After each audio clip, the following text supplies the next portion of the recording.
We didn't really think that we would be farmers, I guess. We were definitely on different life tracks. I was in grad school for psychology. Oak was in grad school for related stuff like sustainable agriculture, but more in the larger scale stuff. And we lived in Vermont, and that's when we had our first child, Oliver, and then we had him, and we're sort of thinking more, we wanted to come back and be with family, and at the same time, my sibling and cousin were farming, and that they seemed like they wanted more help, and so we came back to join them. They've both since left the farm, so it's just us now. And yeah, we have been growing vegetables organically here for the last 9 years. And we love it. We love being back on our family's land and doing something that feels good for us and the world.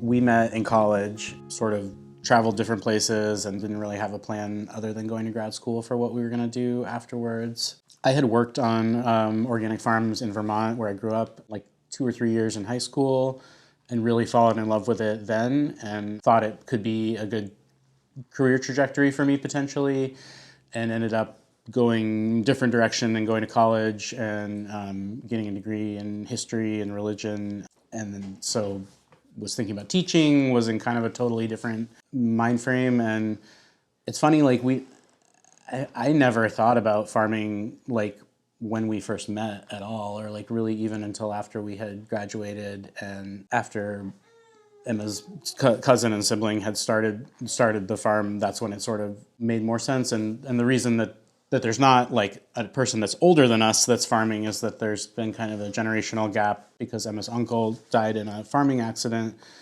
in the early 90s. And so the successional path for the farm has been up in the air since then, but it was made clear to everyone, I guess, at some point that there was potentially an opportunity if someone in the younger generation wanted to start something here.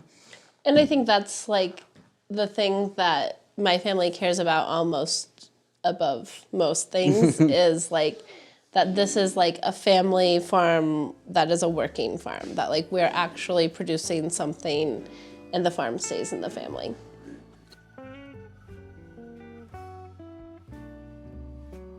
So yeah, like I mentioned that I worked on farms when I was in high school, and those happened to be organic farms, and I've like very quickly fell in love with organic farming. And I guess what we called then like alternative agriculture or alternative farming practices. And it just was like, as soon as I was on that farm and saw the farmer caring about his crops and like all of the life and different interactions on that farm, I was like, this is the right way to farm. And I honestly didn't really know that that wasn't the way that most people farmed. I think probably most, especially at that time, people don't really have a good picture of what large-scale commercial farming looks like. And that's not to say that there's like necessarily something wrong with that or that it doesn't have a place in our food system. But I do think that when you get to a certain scale and a certain like level of efficiency or mechanization, there's a disconnect that you get between the farmer and the land and the farmer and the crops. And when there's, gets to be lots of pressures for production, there becomes like negative relationships between farmers and farm workers and the lands, and dangerous chemicals being used, and it becomes much more, instead of this like positive relationship between the steward of the land and the crops and the soil, it is this very harsh and exploitive system. I've come to learn, unfortunately.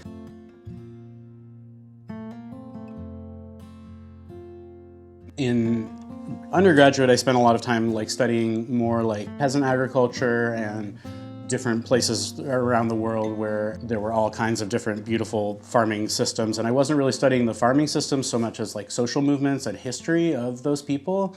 But it really, in hindsight, it's all sort of gone in the same direction. And a lot of what my understanding of agriculture, what agriculture should be, is informed by smallholders and peasants and different collective groups throughout the world. And then finally to like what I studied in graduate school, I studied sustainable food systems, which is kind of just looking full picture production of food all the way to distribution, consumption, and disposal. And that allowed me to like really dig into like both things that might be problematic about ways that conventional farm food is produced, and also like just all of these beautiful, incredible ways that like emerging systems and techniques that people were developing.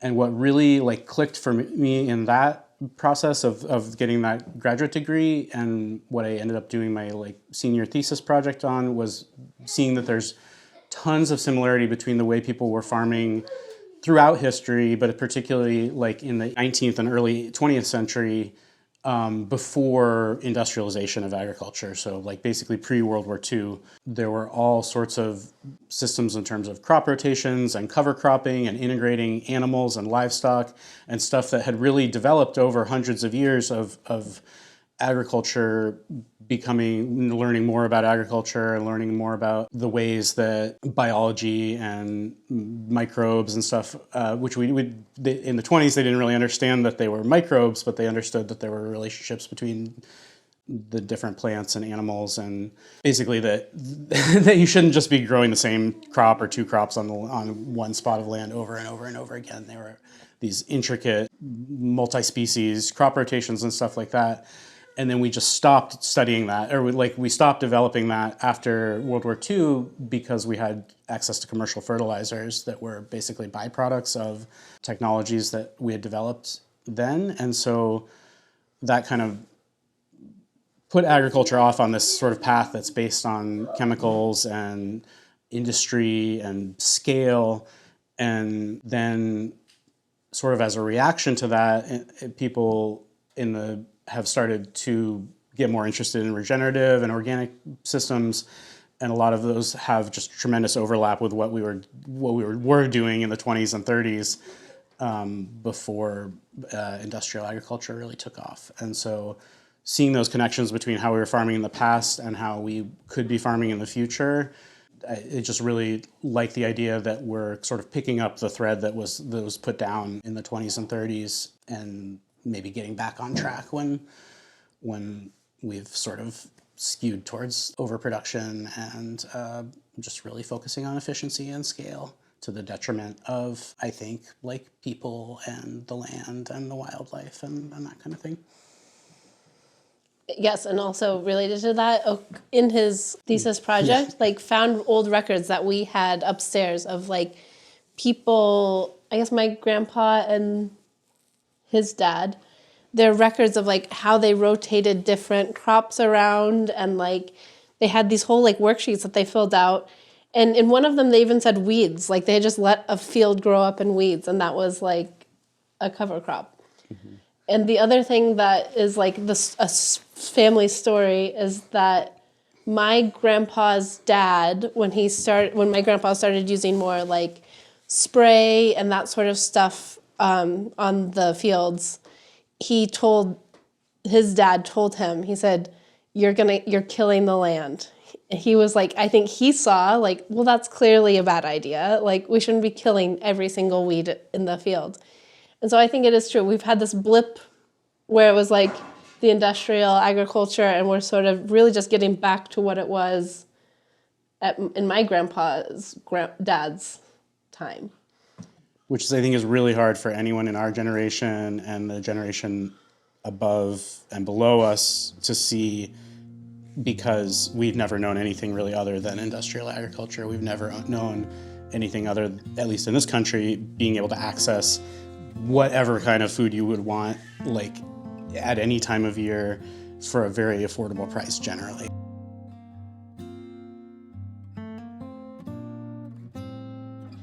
I think it's a really big responsibility to be like the current generation that's taking care of this land, and it's been this huge line, and we like know each generation of who did what and sort of like what they contributed to the general family sphere. And so my hope is that this generation and like my kids, this is sort of getting the land into a really healthy place. Like we have a bald eagle nest that just came, and I think that really is like, it's right by our field. And I think that it's, now we have the habitat to support the whole ecosystem of what a bald eagle needs.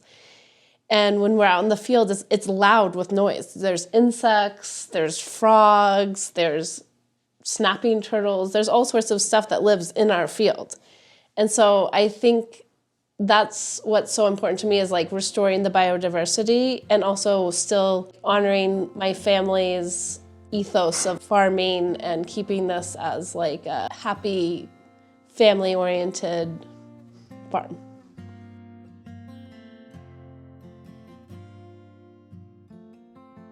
Emma put it well in that we're at like kind of I guess I would say an inflection point on the farm where it's like really shifted towards getting bigger and bigger. And one of the things you notice if you look at those older maps is that all the fields are much smaller. There's lots more fences and everything is divided up. And now it's just like big open fields so that you can get big machinery to go through it quickly and efficiently.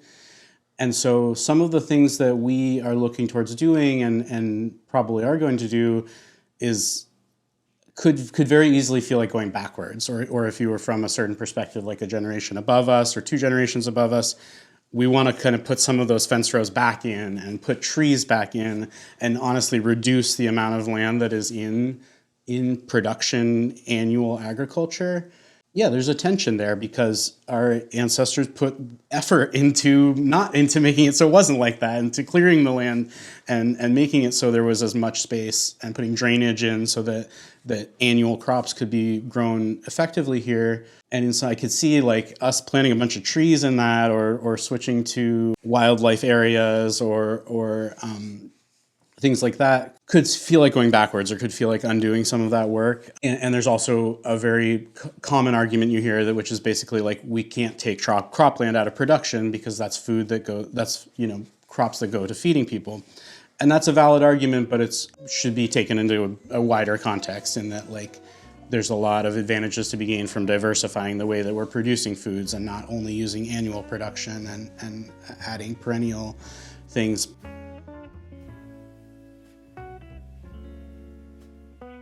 When I was in grad school, one of the like really revelatory things I learned there was the concept of agroecology, which is basically looking at the farm as if it's an ecosystem, because it is an ecosystem.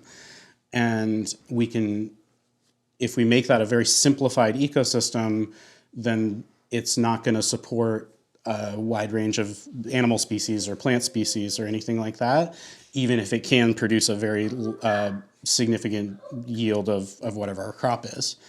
And so by diversifying and having more types of crops and more types of land use, we've already seen, like with bald eagle, very, very striking example of why what we're doing works and why it is good to have, in some ways, less land in quote unquote production.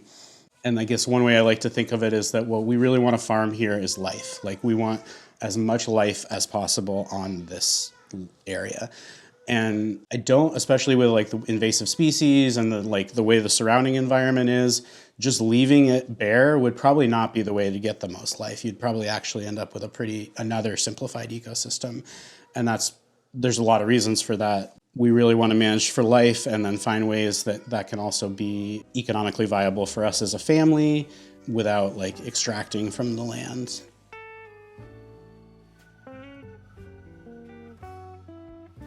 The fire really shook things up. So obviously at first it was just like unimaginable tragedy. Seeing it happen, it was just, we literally had everything for the farm. It was our pack shed, all 3 of our tractors, our cold storage, all of my grandpa's tools. It was like everything he had ever saved, like a fully stocked shop. It truly was everything. And so that was just so hard at first. And then now that some time has passed and we've started rebuilding. We're sort of, the silver lining is now we can define the farm a little bit more specifically for what we want to do. And so this opens up the possibility of us doing more value-added products, because we'll build a new space so we could have like a specific area to do like dehydrated tomatoes or garlic or anything like that. That's a possibility. And my aunt took an agroforestry class. And so adding like perennial trees, fruits, all that sort of stuff, doing more with our woods. We have tons of native plants already. We have lots of pawpaws, spice bush. We have a wood beautifully stocked with that stuff. So it's sort of given us an opportunity to sort of define the farm based more on what our interests are instead of just kind of a vegetable farm. And so we still are kind of in the planning phases and the kind of like, what are we going to do phase? We have lots and lots of ideas, Christmas tree farm, all of it. But there's at least now lots of potential for what direction we can go. And we're excited.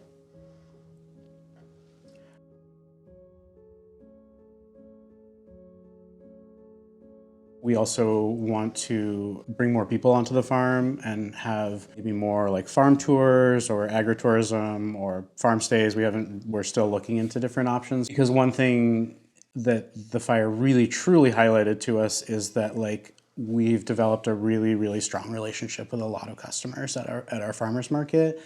And that's something that we didn't lose and we can't lose through the fire. And if anything, it made it stronger and made us more aware of it. And so going forward, we really want like that relationship with our customers to be kind of like a guiding light for what direction we go. And we want to find more ways to interact with our customers and more ways to bring them to the farm, and ways that we can be providing things that they need and making that relationship really the core part of our business.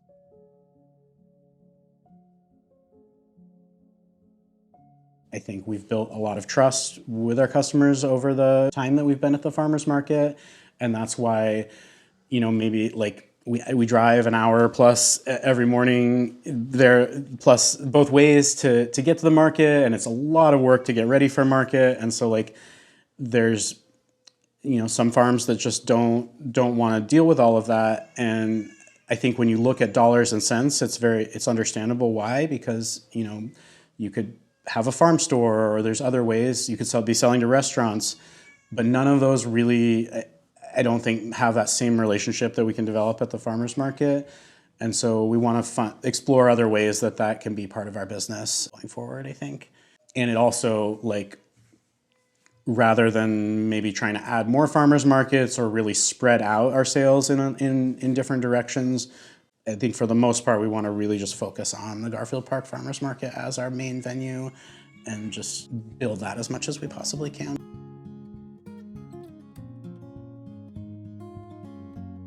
And I think there's also like an extent that's like a farm has to grow crops, and that's like what a farm does. And if you're like doing agritourism, then that's not really a farm, or that's like a separate thing that's like maybe not as valuable. And I think maybe there's something to that, but maybe we don't have to think of it as agritourism. We can think of it as like the farm as a locus for the community to kind of gather around. And so like we can serve as a place that people can come to. And it's like kind of a special place that's like, especially for most of our customers at the market, they live in the city. And so we can offer an experience to them that is like authentic and like helps them develop their connection with where their food is coming from. And that can be like a mutually beneficial relationship that maybe does involve money and helps us like, in terms of viability and economically, but it doesn't have to be like sort of a touristy exploitive relationship. Yeah. I think it's going to take some work to figure out exactly what that looks like.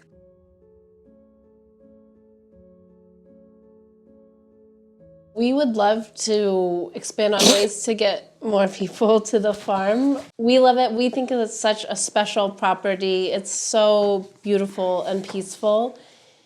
And we want to share it with people. It's so nice. It shouldn't just be for us. And I think, too, it's like, we find so much community in the Garfield Park Farmers Market. And I think we have, beautiful natural resources. And there's like community people who we are like-minded with, and like share interests and morals. And so it's nice to kind of combine those two things of like being able to combine people and community we have with our property. So we thought about like doing like a farm membership or something like that, where people could like spend $100 and get like maybe a discount or something on like produce, and then also get to like we want to develop, or really want to develop like campsites or something like that potentially. And so then we could like be renting those out, and then also include that as like a membership kind of perk thing. Those are called the Boy Scout woods across the road because my great-grandpa was a Boy Scout leader. And so we meet people and they're like 50s, 60s. They're like, oh yeah, I did Boy Scouts in your woods growing up. So it has always been sort of a gathering place. And even back, like, it's the original European settlement of Rush County. So it was like the first settlement here. And so there's like an old cabin that was the first store and that my family ran. And also there's a natural clearing down it's a pasture now. And that's when they did like mustering, where they had like troops, militia people like come here and practice. And that was like a big event. So it literally has like from the time that it was colonized been like a gathering place. And probably before that, we don't know for sure, but I assume so, because it is a really special property. So yeah, so we want to get back to that, getting people here, campsites, just, able to enjoy the nature and enjoy all the natural stuff we have. And we'd love to do more like events and things like that here. There's too many things. It's like kind of overwhelming how many cool things that there could be, but that's a good position to be in.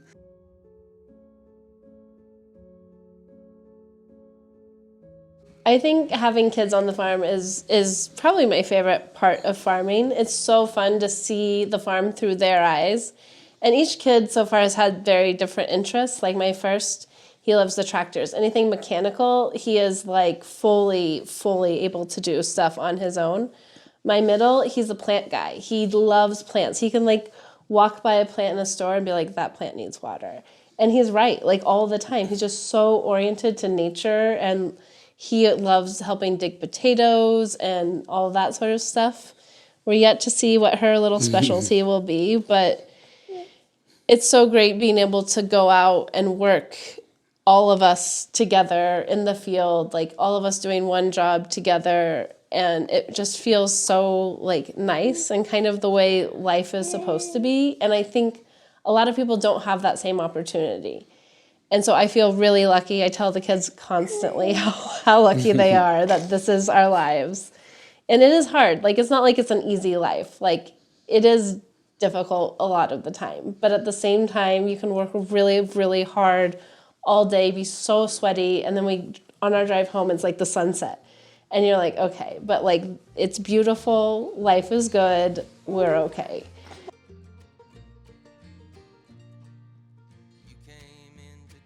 It's a whole family generation too. So we gather here at my grandparents' house every Friday.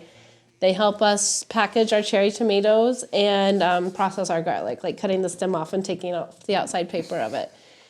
And we've done that for years of like every single Friday we'll have a meal together on Friday at lunch, and then my grandma, my aunt, my mom, we all come together and do farm stuff, and my kids. So it's 4 generations working to bring the food to the market on Saturday.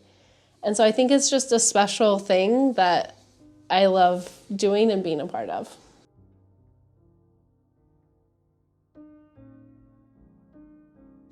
Being a family farm is like the best way to teach kids about life. They just inherently understand so much.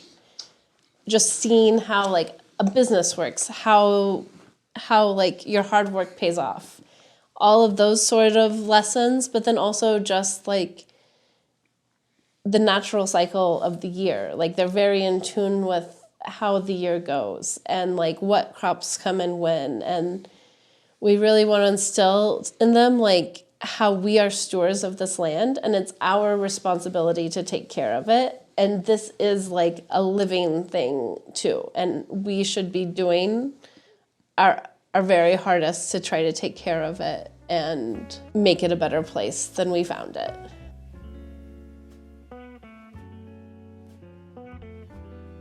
so much of what we have is a gift to us from our ancestors, and that their hard work and their efforts and their foresight and their struggles and bad times are all like have all built towards what we have now. And so I guess just saying that now, it makes me think that, like, I guess part of what I want for this time is that our struggle and our hard times with the fire in particular, and just in general, can maybe build something beautiful for our future generations, our kids, but also, you know, our community and the people that we interact with, and the land itself. And gratitude, I guess, off of that too, is like being grateful for all of this, like, and growing up with this idea of like, we are grateful for this, and it's a gift that we have that we get to share with other people.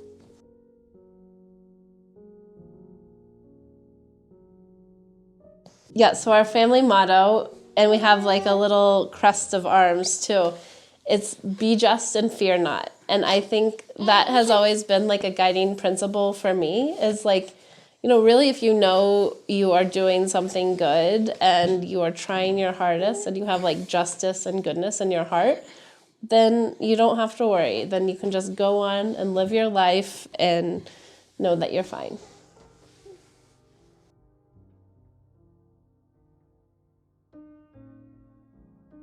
Years ago, was it? 2018. 2018. We came to Garfield Park Farmers Market because I found an application for the market, a paper application, in the market tote of the mushroom farm that I worked for, because he had gone to a winter market, and I think Ashley had gone around and passed out applications for people who might be interested in Garfield Park, and so she was thinking the mushroom farm. But I found the application, and I asked my boss about it, and he said he wasn't interested in adding another market, but he thought it would be a great market for us. And so that's how we found out about it, and we applied. And we were a baby farm. We had only been here for a year and done our small town markets, this one in Connorsville. And so we weren't fully prepared in some ways, I would say, but we came to the market and we just loved it. Like, the people were great, the community was great. Like, it felt right from the first year. And we have just built and built and built. And we had started with one little tent where we we struggled to fill the table. And now we have 2 tents and the produce is overflowing.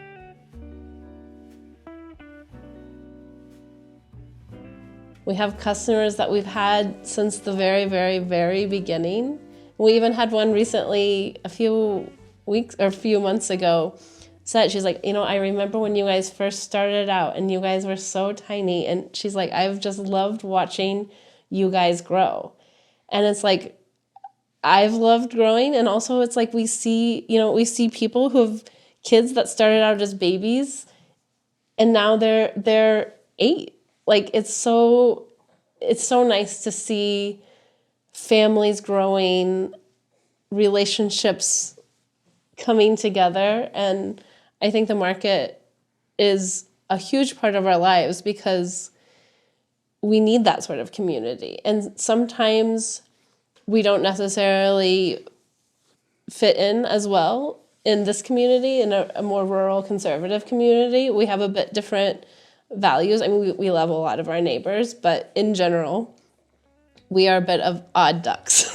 So it's nice to have the Garfield Park Market where there's other odd ducks, and then we can feel good all swimming together.